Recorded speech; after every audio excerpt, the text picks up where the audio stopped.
बच्चों, आज हम पढ़ेंगे पाठ 6 बूंद बूंद से घट भरता है। मतलब थोड़ी थोड़ी मेहनत से हम सफलता पा सकते हैं। एक बार की बात है, एक रोहन नाम का लड़का था। वो बहुत ही शरारती था। उसकी शरारतों से पूरे मोहल्ले के लोग परेशान रहते थे।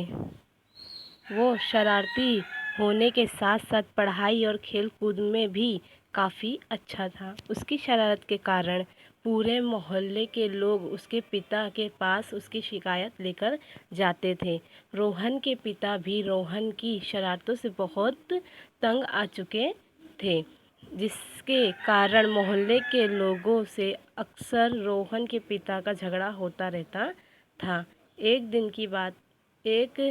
दिन रोहन के पिता ने रोहन को उसकी शरारत के कारण बहुत डांटा। उसे बाहर खेलने जाने से मना कर दिया और घर पर ही पढ़ाई करने को कहा। रोहन घर पर ही पढ़ाई कर रहा था और उसके पिता टेलीविज़न देख रहे थे, मतलब टीवी देख रहे थे। टेलीविज़न पर देश के प्रधानमंत्री मोदी जी का एक विज्ञापन आ रहा था, जिसमें वे देश को स्वच्छ मतलब साफ रखने के लिए स्वच्छता अभियान के बारे में बता रहे थे। तभी रोहन की नज़र टेलीविज़न पर आ रहे मोदी जी के विज्ञापन पर पड़ी। वो बहुत ही ध्यान से मोदी जी के विज्ञापन को देखने लगा और उनके इस विज्ञापन से वो बहुत प्रभावित हुआ। उस दिन उसने मन में ही निश्चय कर लिया कि अब वो भी मोदी जी के इस स्वच्छता अभियान से जुड़ेगा और देश को स्वच्छ करने में उनकी मदद करेगा। दूसरे दिन रोहन सुबह उठा और मोहल्ले के सभी लोगों को इकट्ठा करके मोहल्ले में सफाई के लिए बोलने लगा। किंतु लोगों को लगा कि रोहन की इसमें भी कोई शरारत होगी और वो उनको परेशान करने के लिए ये सब बोल रहा है, क्योंकि वो शरारती बहुत था। इस वजह से लोगों को लगा कि वो शरारत करने के लिए ही ये सब बोल रहा है। रोहन ने मोहल्ले वालों से कहा कि मैं कोई शरारत नहीं कर रहा हूँ। सच में मैं देश को स्वच्छ रखने में मोदी जी का साथ देना चाहता हूँ, इसलिए आप लोगों को भी उनका साथ देने के लिए बोल रहा हूँ। लोग रोहन की बातें सुनकर हंसने लगे और वहाँ से जाने लगे। रोहन ने उनको रोकने की बहुत कोशिश की, किंतु मगर मोहल्ले वालों ने उसकी एक ना सुनी और रोहन को डांटते हुए वहाँ से चले गए। इसके बाद रोहन ने सोचा कि मैं अकेले ही ये काम करूँगा और रोहन ने मोहल्ले में सफाई करनी शुरू कर दी। लोगों को लगा कि रोहन ये सब जोश में आकर कर रहा है। कुछ सफाई करनी शुरू कर दी। कुछ देर बाद जब वो थक गया तो अपने आप शांत हो जाएगा।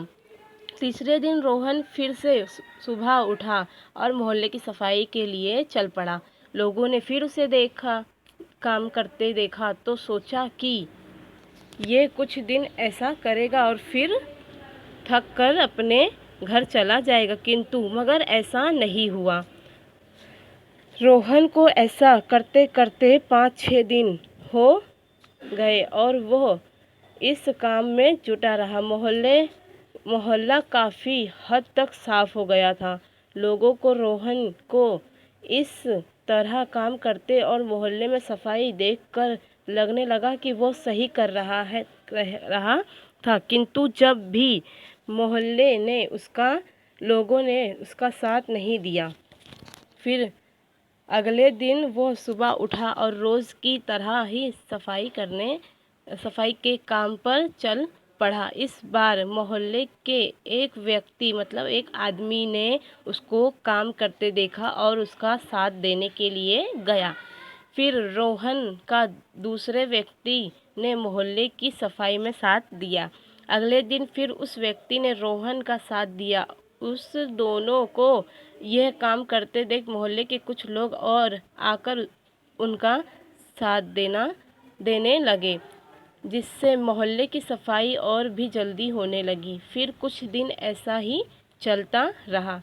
एक दिन जब रोहन सफाई के लिए घर से बाहर जाने लगा, तब उसके पिता ने उससे कहा कि रोहन रुको, मैं भी तुम्हारे साथ चलता हूँ। और रोहन के पिता ने भी सफाई में रोहन का साथ दिया और सफाई करनी शुरू कर दी। इस वजह से एक एक करके मोहल्ले के सारे लोगों ने रोहन का साथ दिया और सभी सफाई के काम में जुट गए। रोहन को मोहल्ले के सभी लोगों को उसका साथ देते हुए बहुत खुशी हुई। उस समय रोहन की एक कोशिश ने मोहल्ले का पूरा नक्शा बदल कर रख दिया और फिर सारे लोग रोहन का साथ देते हुए मोहल्ले के बाहर जाकर भी लोगों को इसके लिए प्रेरित सबको समझाना शुरू करने लगे। अच्छा बच्चों, हमें हमेशा अपने आसपास घर मोहल्ले को सफाई करनी चाहिए और साफ रखना चाहिए। इससे क्या है, मोहल्ले में सफाई रहती है और गंदगी नहीं होती। तो हमें ज़्यादा से ज़्यादा कोशिश करनी चाहिए कि घर साफ रहे और स्वच्छ रहे हमारा मोहल्ला। तो रोहन ने यही काम शुरू किया।